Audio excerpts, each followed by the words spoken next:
Welcome back to another episode of Ask GN, where we try to answer your questions. If you have any, post questions in the comment section below for next week, or if you're part of the Patreon community Discord, you can go to the Discord channel and find the appropriate Ask GN channel. So this week we have a couple interesting questions about, the one I really want to talk about is, are we in the golden age of computer tech? Because there have been a lot of changes over the past 2 weeks at various companies, Intel and AMD working together, things like that. So definitely an interesting question to get into. Before getting to that, this content is brought to you by the Thermaltake Flow RGB closed loop liquid cooler, which is a 360 millimeter radiator plus 3 120 fans that are RGB illuminated.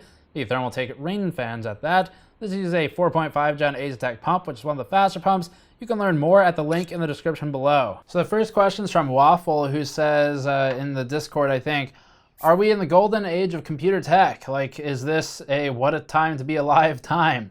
For all the complaining about memory and GPU prices, I was just about to mention those. I get the vibe from content creators that there's some really neat tech worth being excited over. What do you think? Maybe give us some general perspective on either how great or not so great these times are. So the games industry and the computer hardware industry tend to kind of operate in cycles, where you'll get a slow year and then a pretty heavy year. This was definitely one of the faster years for computer hardware. We had multiple high-profile launches. So Pascal finished out its launch with the 1080 Ti. That was a pretty big deal when it happened. And then right around the same time was AMD Ryzen. There was Threadripper, Intel X299, actually Z270 and Kaby Lake came out in January. Kind of forget that, with Coffee Lake coming out in the last month or two. So yeah, it's been a really crazy year. And this isn't always how it is. Like, next year is probably going to be a lot slower, I would think. I don't know if we should expect anything from Volta. You shouldn't expect anything for Navi right now. That's further out, and it never has been planned for next year anyway, really. Volta, we're not really sure on what that's doing at the moment. So next year, what I'm expecting is less of major architecture launches and more of unveils of architecture names and roadmaps for the following years. That tends to be how the cycle works, where from both a product standpoint, product and manufacturing standpoint, and from a competitive standpoint, the major silicon manufacturers tend to launch all their most important stuff all right around the same time as each other. And this year was a crazy year for that. Now, in terms of the technology, I don't know that I would say it's a what a time to be alive time, because I feel like there's every other year there's a lot of crazy hardware, but none of it's really groundbreaking to me. There's really good stuff. Like Ryzen worked out really well, and Coffee Lake's been pretty interesting from an Intel actually doing something different standpoint.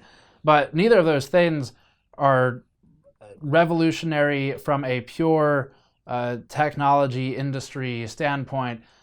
Things like Crosspoint, that's one of the more interesting sort of bleeding edge type of technologies that we'll see if that works out to be something useful in the consumer market. There's a possibility for Crosspoint DRAM sticks to be really good, but we need to try them to figure that out if that's going to be true or not.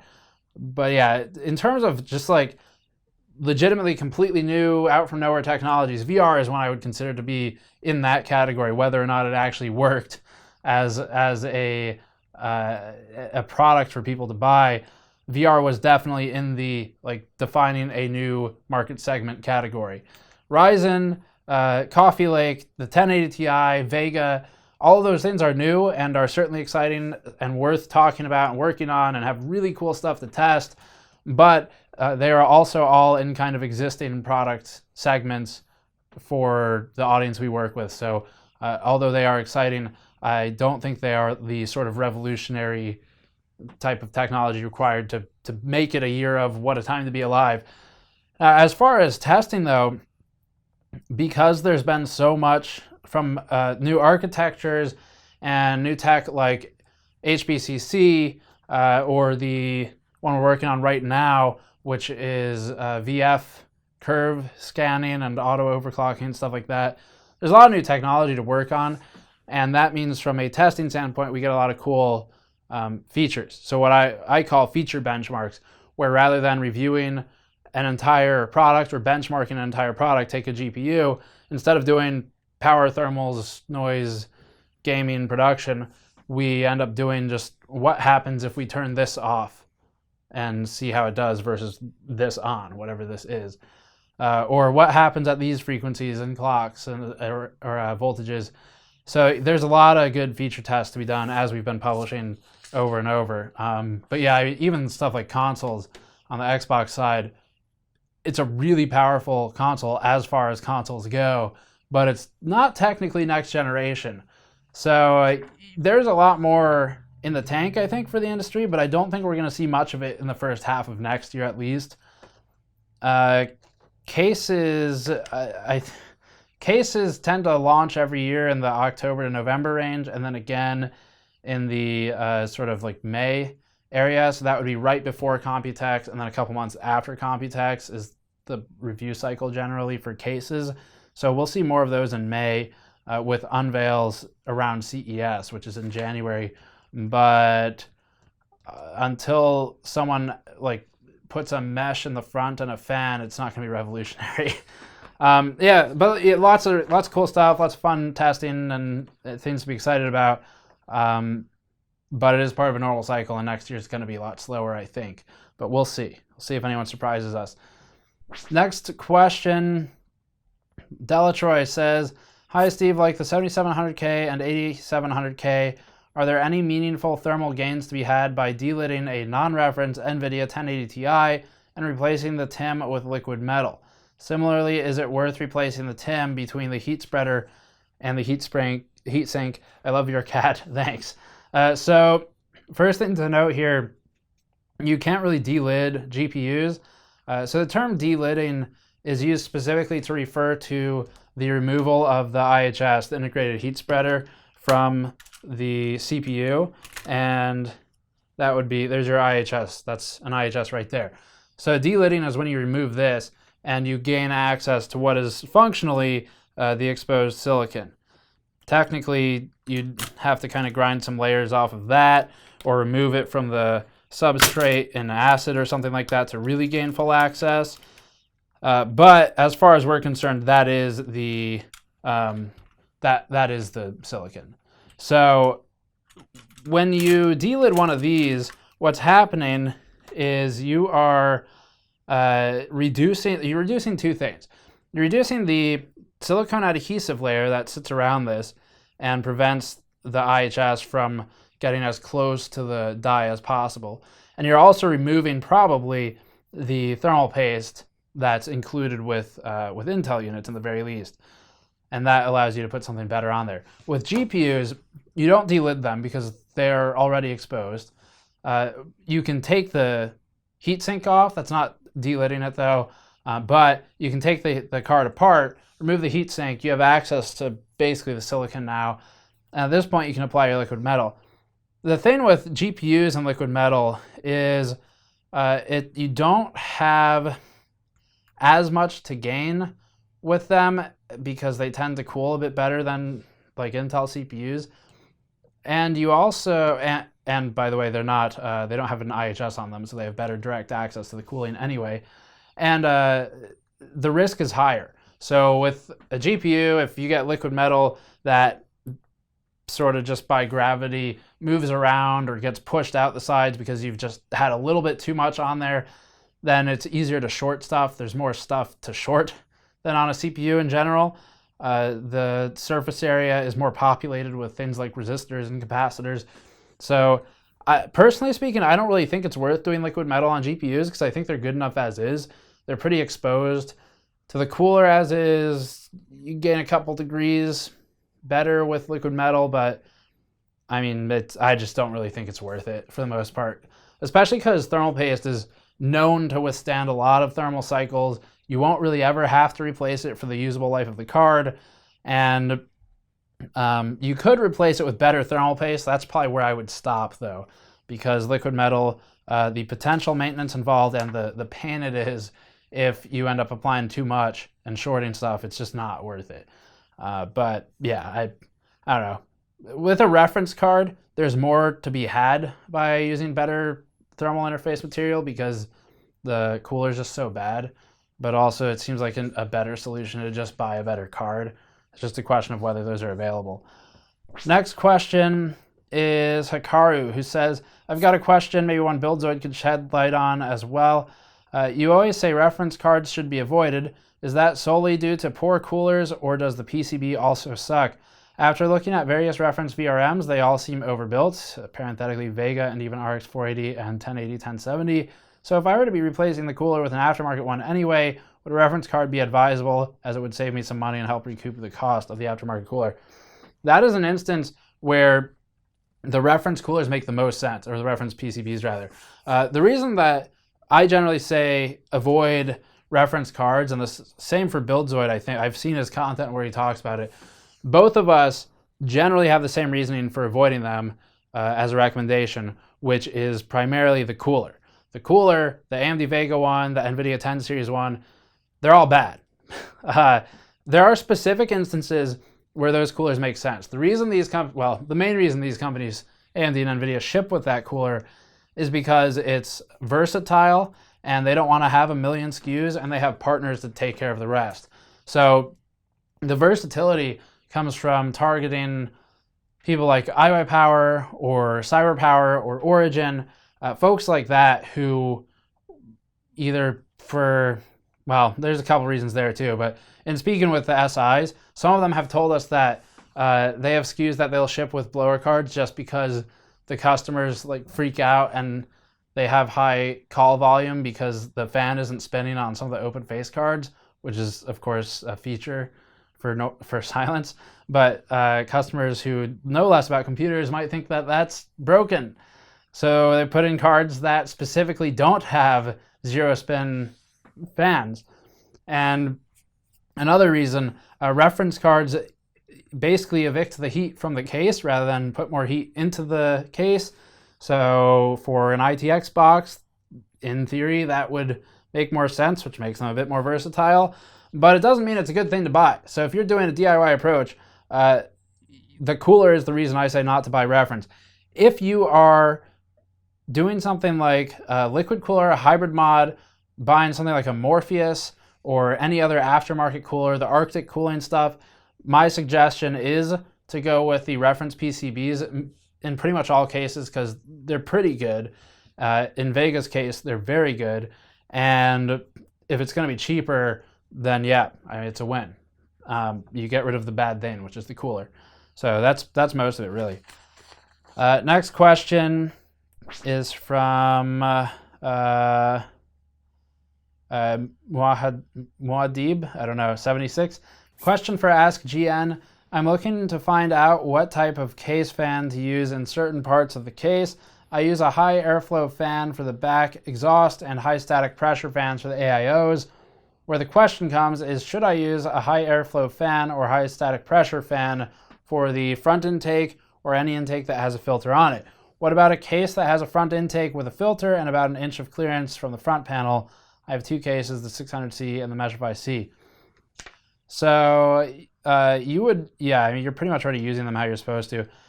The static pressure fans you'd want to put on radiators, which it sounds like you already are. So anything optimized for static pressure is going to do better in scenarios where the fan is butted up against something that's creating resistance or impedance. And in this case, that would be a radiator, which acts somewhat as a flow straightener as well. And it would also be a mesh filter on the front of the case or anywhere else in the case.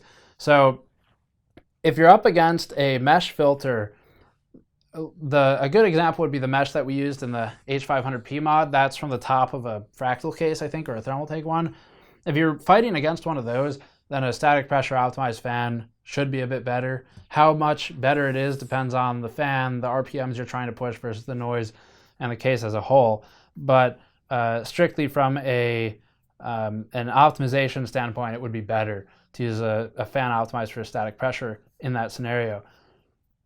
Once you start getting into places like exhaust or meshes that are not creating a lot of impedance, maybe it's like the metal grating type of mesh where it's got wider holes in the grate and it's not as sort of flexible and flimsy, doesn't move around, doesn't create a lot of impedance, then you could go with the airflow fans and be just fine, if not better off for it. Depends on kind of how big that mesh is. The H700i comes to mind as one where it has that metal grating. The holes aren't that big like in the old high airflow cases. The half X, for example, would be a decent place where you could get away with an airflow fan as opposed to a static pressure optimized fan. Next part of the question, though, was I have two cases, 600C and Meshify C fan recommendations. We found, for the Meshify C, we found that the NF A14s worked really well in that case. Like, they pushed it up to the top of our charts. Those are a bit expensive. You don't need them, but they are kind of our go-to for a fan that will work in basically any case behind mesh without issues and have reasonable noise levels. That servo fan, Gentle Typhoon, that's probably one of my favorite fans on the market. I don't think it's made anymore, but if you can get Gentle Typhoons, those are hands down my favorite fans. It's just they're kind of hard to get. Yeah, that's kind of what I'd look at. We sent this question over to Bobby Kinstall, a thermal engineer at Corsair. This is Bobby's own thoughts and take on the matter, and it's not a representation of Corsair's thoughts, but as an engineer in the industry who designs a lot of fans, we thought we'd ask him. Bobby said, how to select a PC case fan. The ideal solution is to use a good performing PWM controlled fan with a wide control range like the maglev series fans in every location, and then use the fan controller to set the speed as needed for each fan. These fans can run from near silent to high power and everything in between. If this is not possible for economic reasons or a lack of a good fan controller, use the following. High airflow fans are good for cases without obstruction greater than a fan grill. These fans perform best in free air conditions. The fan locations on the back of a typical PC case is a good example. They can be used on the front or top positions if the case grill is highly open. Dust filters will significantly impact airflow style fans and will need to be cleaned frequently. These fans are often low noise and low performance and can be run at full speed. High pressure fans are good for flow resistant applications such as liquid cooling radiators, dust filters, and highly restrictive case openings. Popular case designs these days are solid faced with openings only on the sides. If the solid front is at least 1 inch from the fan, and if the vents are mostly open, then moderate pressure fans will perform well. However, if the solid front panel is closer than 1 inch or the side inlets are obscured, then the user will need higher pressure rated fans. If the front is less than 1/4 of an inch from the solid panel, the end user probably shouldn't use that case or worry about populating those fan positions except as jewelry, as they won't be moving very much air at all. Another thing to look at is the airflow path for the front case fans. If the air comes in the side, turns 90 degrees to the back, and enters the fan and has 1 inch or more clearance, then they'll probably have a good time with a lot of fans. However, I've seen several cases where the fan body is actually forward of the side vents, so the air comes in, turns 90 degrees forward, turns 90 towards center, and then 90 towards the back. These cases are going to have a bad time with all but the most powerful fans. So our thanks to Bobby Kinstall for that information. Next question is from Davekorbiger, who says, hi, according to the Steam hardware survey, AMD has lost 6% of market share last month and more than 10% since Ryzen was launched. AMD is now just above 10%. I think Intel's better IPC and the fresh released Kaby Lake CPUs are responsible for this. Considering that Ryzen was supposed to make AMD more relevant, do you think Ryzen 2 will change that? So this question I've seen a lot, which is why I included it here. AMD losing market share in the Steam.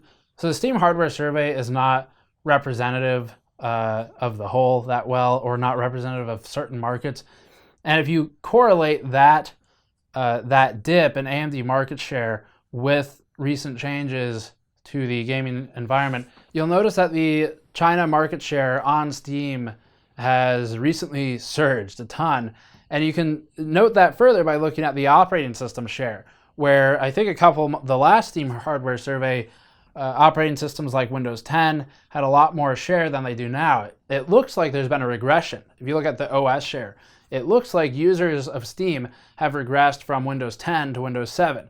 That doesn't make a lot of sense because you think about it, once an OS starts clawing its way up the market share chain, it's not really going to lose users until a new OS comes out. People aren't going to, in droves, go back to Windows 7, particularly given DirectX requirements. So you look at that and you look at the new influx of users from China, and I think what we're seeing is more of a suddenly a wide audience that's been included in the Steam hardware survey using older hardware in China, like the Intel CPUs that have been around for a while now. And I haven't looked at the video card section, but I would imagine if you did, you'd probably see an increase in older video card hardware being surveyed as well. So if you were worried that Ryzen caused AMD to lose market share, don't, because AMD, if anything, has only benefited from Ryzen for the most part right now. So that seeming dip is not because AMD has somehow managed to lose market share while launching a product significantly better than its old one. It's because of the way the survey is conducted and who is surveyed. So if you looked at, if those players in China were always surveyed, then you wouldn't see that huge drop that we just saw. Next question is, oh, did I not write this? I don't think I, oh no, here's one. RJ Fleming 82. Steve, AISuite reports wattage consumed by CPU using watts equals current time voltage. I could derive current draw of the CPU. Do you know if AISuite wattage is correct? I'm not sure about AISuite specifically, but I think it probably gets that from the same place that Hardware Info. Actually, I don't know about that one specifically. I do know about Hardware Info 64 though. So you could check Hardware Info 64 versus what AISuite says and see if they're the same. Hardware Info 64 tends to be pretty damn accurate. It's one of the only sensors, the CPU wattage sensor, one of the only sensors that is actually really accurate to what the hardware is doing. If you load things like Ada and at times GPU-Z, stuff like that, early in their launch for new products, you'll see that the readings are really inaccurate. This happens a lot with Ada 64. With CPUs it doesn't have cataloged. It will give temperature values, for example, that are below ambient for something that's not cooled by exotic cooling, which is impossible physically. So the sensors are often inaccurate with software when it's still newer in a launch cycle, but the power sensor is pretty much always dead on in Hardware Info 64, and I think AISuite might pull it from the same spot. So cross-check those two. Anyone who doesn't use Hardware Info 64, I would strongly recommend it. It's free, and it's one of the best tools for just strict monitoring. No benchmarking built in or anything like that, because frankly, Ada's benchmark is not very good anyway, so there's no reason to pay for it. But yeah, if you're just looking for monitoring, use that, cross-check with it. Soupa says, AskGN, any updates on AIB Vega cards? Seems like there are continued delays. We just got another one in. And you'll probably see the video for it maybe before this one goes up. We just got the Power Color card in. I'm still waiting on the Strix BIOS. Power Color's asking me to install different BIOS as well, I think. So we're still kind of waiting on that. But the fact that I got a Power Color partner card says to me that we're getting closer to some kind of actual availability. I would imagine that these companies are probably panicking, trying to get it ready in time for Black Friday or at least Christmas sale. So it would be reasonable to expect that. I don't actually have any information saying that's going to be the case, but I have every reason to believe it will be. So that would be my guess. But yeah, I don't know. All the partners have kind of stopped giving estimates because they've been inaccurate so many times at this point. But yeah, it looks like hopefully end of November, but we'll see. That's my guess, not theirs. I think I had one more in here. This one might be from Liquidpaper, I think. I didn't write down the name. I have a question concerning AVX offsets and Kaby Lake, Coffee Lake. Some people are reporting across multiple boards that AVX offsets don't always work. I have this issue, the CPU clocks to whatever AVX offset is, and regardless of AVX workload. So I actually haven't seen this on our Coffee Lake board yet. We were mostly using that Ultra Gaming board. We've done a little bit with the ASUS board, but one thing, so I'm sure you've already done this, but for anyone who has this question, if you're trying to figure out if AVX offset's working, you can load Prime 95 26.6, which is a non-AVX version of Prime, and run that and see if it applies the offset. If it does not, then that part's working as expected because it's non-AVX, so it shouldn't. Then you load Prime 95 28.5 or 29.2, both of which are AVX, run LFFTs or something, and if it does apply the offset, then it looks like it's working. You can also use Blender. If you download Blender and one of their sample project files, it should apply the AVX offset in every case that I've tested. And most games should not apply the AVX offset. I'm not sure specifically of any games that use AVX. I'm sure they probably exist somewhere, but yeah, so I don't know the answer to your question. I haven't seen that personally, and I haven't heard of it other than your question, but the reason I'm including it is because hopefully that other information is helpful to people. And then for anyone out there who does have that problem, please leave a comment below with the motherboard you're using, the CPU you're using, and a brief explanation of the behavior so that we can look into it, and maybe this Liquidpaper and Sharkums here can figure out what's going on their end. So that's it for this time. As always, thank you for watching. Subscribe for more. You can go to store.gamersnexus.net to pick up a sticker like this one. This is our brand new decal sticker, or one of our normal GN shirts. Thank you for watching. I'll see you all next time.